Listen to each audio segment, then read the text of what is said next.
अस्सलाम वालेकुम viewers, daily इस पकवान में आज हम बना रहे हैं हरी भरी चटनी। आइए देखते हैं कैसे बनती है।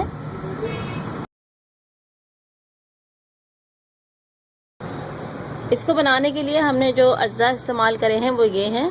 इमली हाफ कप है, इसे 1 कप पानी में डिबो दिया है हमने। नीम गर्म पानी में डिबो दें अगर जल्दी है तो, या सादे पानी में डिबो दें 1 से 2 घंटे के लिए। ये 1 टीस्पून भुना हुआ कुटा हुआ जीरा है।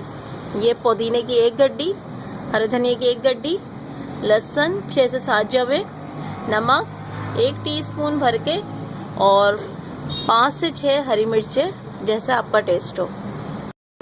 अब ग्राइंडर में ये इमली का पानी डाल देंगे। इसमें से हमने छिया निकाल दी है, निचोड़ दिया है बिल्कुल। लहसुन छिला हुआ,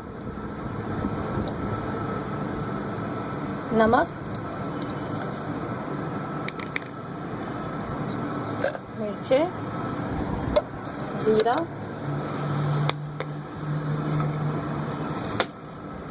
पुदीना, हरा धनिया, इसको हम डाल देंगे। अब हम इसको अच्छी तरह से ग्राइंड कर लेंगे। चटनी हमारी ग्राइंड हो चुकी है। अब ये हमारी हरी बड़ी चटनी तैयार है।